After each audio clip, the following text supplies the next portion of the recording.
अघोरेभ्यो घोरेभ्यो घोरघोरधरेभ्यः शरेभ्यो शशरेभ्यो नमस्ते अस्तु रुद्ररूपेभ्यः।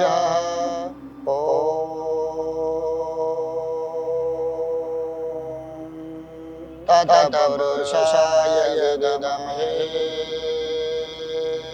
महादेवाय धीमहि तन्नो रुद्रः प्रचोदयात्। इस माह 11 मार्च को परम पावन पर्व शिवरात्रि का आगमन हुआ है। शिव का अर्थ होता है कल्याणकारी और रात का अर्थ होता है अंधकार। जिस रात में जागरण या पूजन करने से सभी का कल्याण हो जाए उसे ही शिवरात्रि कहते हैं। शिवरात्रि को इसलिए विशेष माना गया है कि इसी महीने में शिवरात्रि के दिन भगवान शिव का माँ जगत जननी से विवाह हुआ था।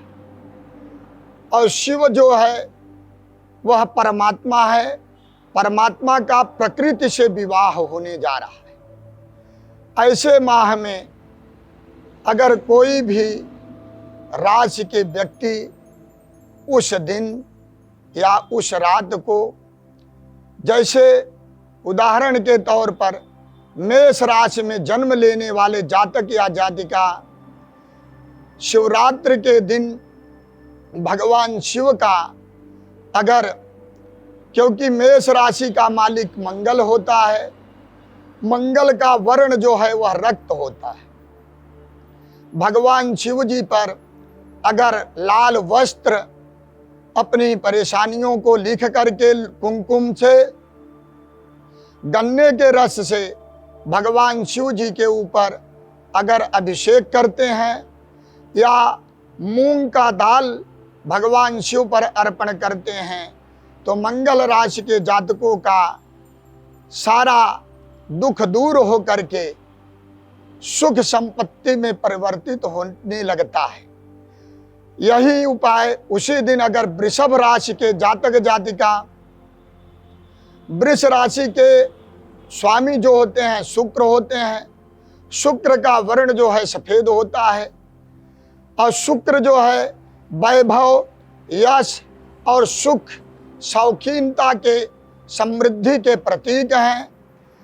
ऐसे में वृषभ राशि वाले जातक अगर शिवरात्रि के दिन भगवान शिव का दूध और दही से भगवान शिव का अभिषेक करें और सफेद वस्त्र भगवान शिव पर अर्पण करें या सफेद चंदन का लेपन करें तो उनके सभी मनोरथ को सफलता की ओर ले जाते हुए प्रशस्त करेंगे भगवान। अगर यही राशि मिथुन राशि के जातक जातिका के लोग, कन्या मिथुन के बुध अनुगामी, मिथुन राशि के स्वामी होते हैं बुध। बुध जो है व्यापार और वाणिज्य, जैसे वकील हुए, टीचर हुए, ये वाणिज्य के प्रतीक हैं। ऐसे लोगों को अगर अधिक से अधिक परेशानियां हैं तो शिवरात्रि के दिन हरे कपड़े पर जो है हल्दी से अपनी परेशानियों को लिख करके और भगवान शिव पर अर्पण करें तथा कुश के जल से अभिषेक करें। और दही से अगर शिवरात्रि के दिन अभिषेक करते हैं तो उनकी सफलता की कुंजी खुल जाती है। और कर्क राशि के जातक, कर्क होता है, कर्क राशि का मालिक होते हैं चंद्रमा। चंद्रमा जो है मन के प्रतीक हैं और चंचलता के प्रतीक हैं। चंद्रमा की भांति ही अगर जिसकी कर्क राशि है, ऐसे जातक जातिका अगर भगवान शिव पर सफेद चंदन, सफेद वस्त्र, दूध, दही और शक्कर मिश्रित भगवान के शिव पर अगर अभिषेक करते हैं तो उनकी सफल मनोरथ होने की संभावना चालू हो जाती है। और सिंह राशि के जातक जातिका अगर शिवरात्रि के दिन अगर उनको परेशानियां हैं, तो सिंह का मालिक जो है वह सूर्य है। सूर्य तेज और यश और कीर्ति के प्रतीक हैं। ऐसे में उस दिन गुलाबी फूल, गुलाबी वर्ण के वस्त्र और मूंग चने की दाल भगवान शिव का अभिषेक एवं अर्पण करने से उनकी सकल कामनाएं सिद्ध होने लगती है। इसके बाद कन्या राशि के जातक जातिका, कन्या होती है स्त्री प्रकृति और इसके भी मालिक बुधि ही होते हैं। तो इसमें जो है हरे रंग के अनाजों से, जैसे मूंग हुआ, हरी भदैला हुआ, इससे भगवान शिव का अभिषेक करें, अर्पण करें एवं कुश के जल से भगवान शिव पर अभिषेक करने से उनकी मनोकामनाएं पूर्ण होती हैं। तुला राशि, तुला होता है बैलेंसिंग बनाने की एक सामग्री को समान बनाने के लिए। तो तुला राशि के जातक के मालिक भी शुक्र होते हैं, लेकिन यहाँ शुक्र जो है समता की दृष्टि से बराबर के लेवल में देखने के लिए है। ऐसे राशि के जातक अगर परेशान हैं तो शिवरात्रि के दिन सप्त धान्य माने 7 अनाज भगवान शिव पर अर्पण करें एवं दूध दही घी से भगवान शिव का अभिषेक करें, उनकी मनोकामनाएं पूर्ण होती हैं। अब आती है वृश्चिक राशि। वृश्चिक जो है आप सभी जानते हैं कि बिच्छू की राशि होती है, जिसे डंक मार दे।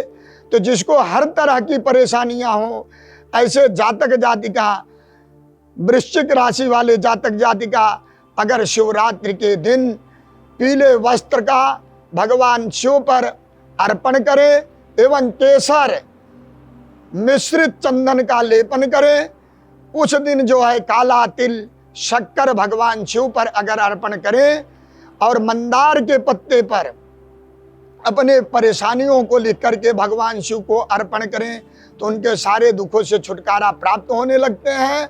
धनु राशि, धनु होती है जो धनुषाकार में होता है। इस राशि के जातक एवं जातिकाएं अगर धनु राशि के मालिक होते हैं बृहस्पति। अब बृहस्पति भगवान की तरह अगर भगवान शिव का जो है पीले वस्त्र से पीतांबर भगवान को अर्पण करें, पीत पुष्पों से भगवान को अर्पण करें और चने की दाल भगवान शिव पर अर्पण करें तथा केसर दूध मिश्रित दही मिश्रित केसर भगवान शिव पर अगर अर्पण करते हैं तो उनकी सकल व्याधाएं मिट करके सुख समृद्धि की ओर ले जाते हैं। और मकर राशि आती है, मकर होता है मगरमच्छ। मकर राशि के भी मालिक शनि भगवान हैं। उस दिन अगर भगवान शिव को अपने बराबर अगर काले या नीले कलर के कपड़े माप करके उसी की बत्ती बना करके भगवान शिव को घी में चेहरा देख करके दीपक अखंड दीपक जलाएं और भगवान शिव पर नीले कलर का पुष्प और नीला वस्त्र अर्पण करें, काला तिल शक्कर अर्पण करके सकल कामनाएं सिद्ध करने के उस दिन योग बन जाएंगे उनके। अब आती है कुंभ राशि। कुंभ राशि के भी मालिक कुंभ, जैसे कि आप लोग जानते हैं कुंभ माने होता है घड़ा, जिसके घड़े की ही तरह सारे ग्रह चल रहे हों। ऐसे राशि के जातक एवं जातिकाओं के लिए शिवरात्रि के दिन भगवान शिव पर धतूर के फल एवं बीज अर्पण करें, धतूर का फूल चढ़ाएं एवं बिल्व पत्र पर लाल चंदन से केसर मिश्रित से भगवान शिव का या राम नाम लिख करके भगवान शिव पर अर्पण करें और धतूर का फूल, मंदार का फूल, नीले कमल का अर्पण करें। उससे उनकी सकल मनोकामनाएं सिद्ध हो जाएंगी। मीन राशि आती है। मीन राशि के भी मालिक गुरु होते हैं। उस दिन शिवरात्रि के पर्व पर मीन राशि के जातक एवं जातिकाएं अगर केसरिया वस्त्र भगवान को अर्पण करते हैं और भगवान का दूध दही घी शहद शक्कर और सुगंधित द्रव्य यानी सेंट से ओम त्रयंबकम जजामहे सुगंधिम पुष्टिवर्धनम उर्वारुकमिव बंधनान मृत्योर्मुक्षीयमामृतात्। इस मंत्र से भगवान शिव पर अगर सेंट अर्पण करते हैं तो उनकी सकल मनोकामनाएं सिद्ध हो जाती हैं। अब जैसा कि शिव कल्याणकारी ही है, शिव का शिवलिंग, अब शिवलिंग पर ही यह क्यों अर्पण किया जाता है? लिंग होता है एक प्रतीक। अब प्रतीक हमारे शास्त्रों में, हिंदी में तो स्त्रीलिंग, पुरुष लिंग, नपुंसक लिंग, लेकिन संस्कृत में दो ही लिंग चलते हैं। हिंदी में दो ही लिंग चलते हैं, संस्कृत में स्त्री, नपुंसक और पुल्लिंग, 3 लिंग चलते हैं। तो यहाँ लिंग माने भगवान शिव का स्वरूप ही एक प्रकृति है। और लिंग को अंडाकार इसलिए बताया गया है कि यह धराधाम जो है वह भी एक अंडाकार है। इस अंडाकार प्रकृति में जितनी भी व्याधियां हैं, क्योंकि भगवान शिव ही एक ऐसे हैं जो जहर को पीते हैं। भगवान शिव के परिवार में जितने भी लोग हैं सब एक दूसरे के विपरीत शत्रु ही उनके यहाँ रहते हैं।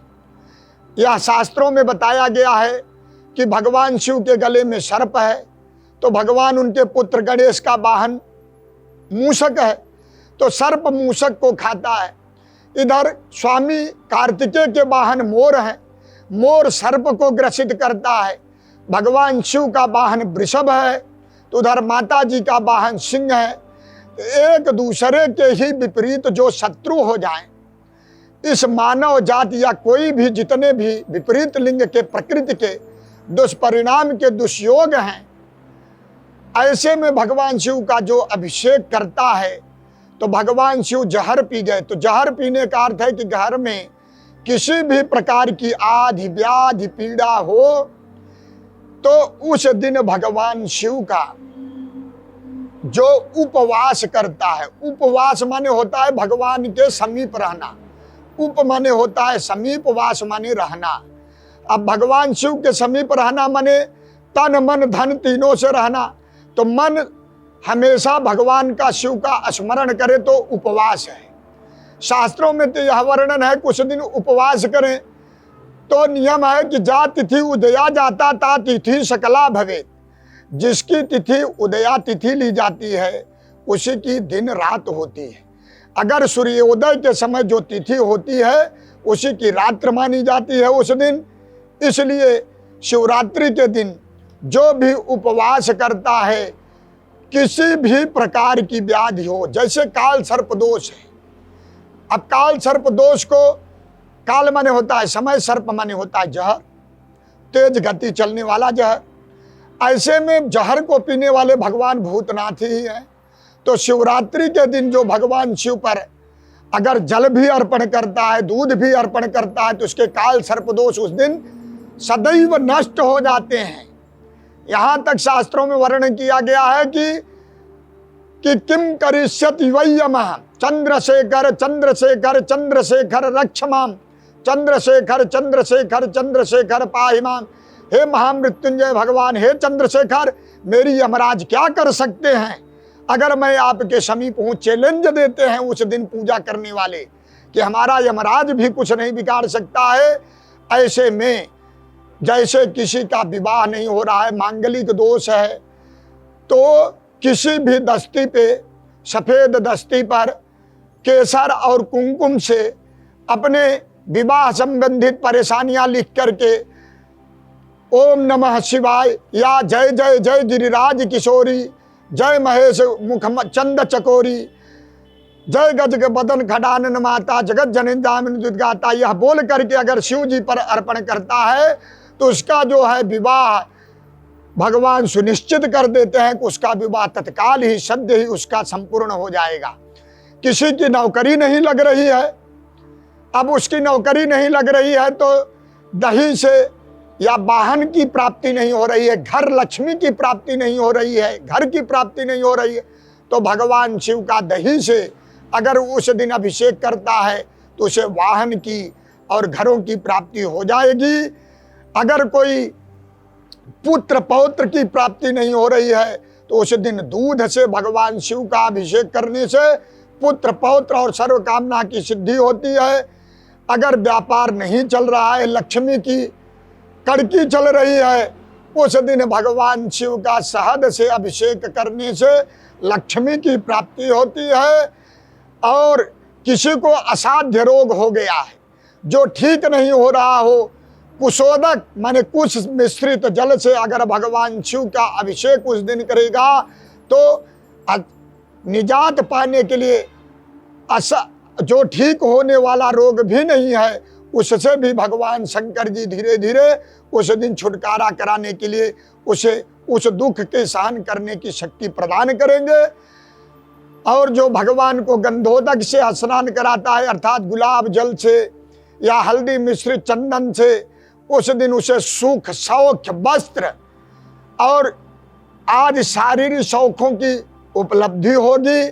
जो भगवान शिव जी का शक्कर से अभिषेक करता है उसके परिवार में यश कीर्ति मिष्ठान की प्राप्ति होगी, मधुरता की प्राप्ति होगी।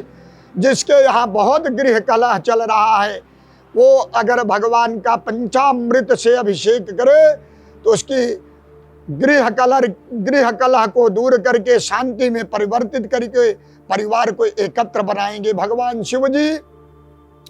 और जिसके शत्रु कोर्ट कचहरी नाना प्रकार की परेशानियां चल रही है, विजय नहीं मिल रहा है, उस दिन वह अगर सरसों के तेल से भगवान शिव का अभिषेक करता है तो शत्रुओं पे अवश्य विजय प्राप्त होती है। इसीलिए हमारे शिव पुराण में बताया गया है कि जाने में या अनजाने में भगवान शिव जी का शिवरात्रि के दिन जो भी पूजा करता है उसकी सकल कामनाएं सिद्ध हो जाती हैं। भगवान शिव ऐसे देवता हैं वो सर्वस्व अपने भक्तों पर लुटा देते हैं, यहाँ तक कि अपनी मौत को भी ख्याल नहीं करते हैं कि हमें ये शरीर भी छोड़ना पड़े, नश्वर बनना पड़े। ऐसे में एक हमारे पुराण की कथा है कि उसी रात के दिन एक बहेलिया एक दिन शिकार करने के लिए गया। उसके बालक जो है बहुत भूखे थे, कई दिनों से उनको अन्न की प्राप्ति नहीं हुई थी। अगर उस दिन उन्हें शिकार नहीं मिलता तो उनके सारे पुत्र और पत्नियां नष्ट हो जाती। और वह अनजाने बस एक बील के वृक्ष पर चढ़ गया और वहां पर जल लेकर के विराजमान रहा। थोड़ी देर में देखा कि एक हिरन वहां आकर के बैठ गई है। जैसे उसने बाण संधान किया हिरन को मारने के लिए, उसी समय हिरन हाथ जोड़ के खड़ी हो गई कि हे बहेलिया, मेरे दूध पीते हुए बच्चे अभी घर पे हैं, मैं जाकर के संदेशा दे करके आती हूँ, फिर तुम मुझे मार देना। बहेलिया बोला कि नहीं नहीं, मैं तुम्हें छोड़ दूं और तुम चली जाओगी तो वापस आओगी नहीं। अब मेरे 7 दिन से मेरे बेटे पत्नी भूखे हैं, आज अगर उन्हें शिकार नहीं मिला तो अपने प्राण त्याग देंगे। हिरणी बोली कि मेरे वचन के ऊपर आप विश्वास करिए। बहेलिया इंतजार, जैसे बाण को अंदर हिलाया तो उसके जो है जल जो था, थोड़ा सा जल और एक बेल का पत्ता वहां पर नीचे शिवलिंग था उसी पर जा गिरा।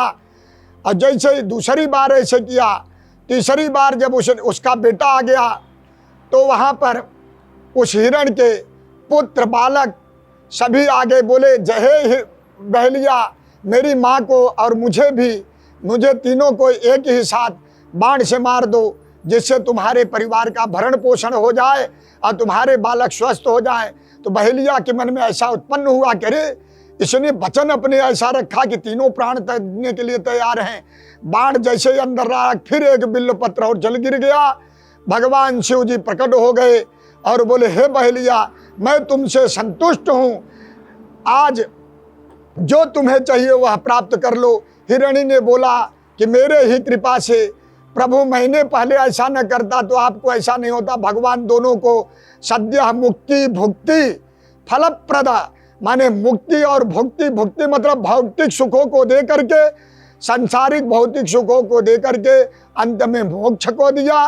भगवान शिव ने फिर से कहा कि आज के दिन, शिवरात्रि के दिन, जो भी व्यक्ति मेरा जागरण या संकीर्तन या कोई भी मंत्र, ओम नमः शिवाय या महामृत्युंजय या किसी भी चीजों से, यहाँ तक कि लास्ट में कह दिया कि पत्रम पुष्पम फलम तोयम यो में भक्त्या प्रयक्षति।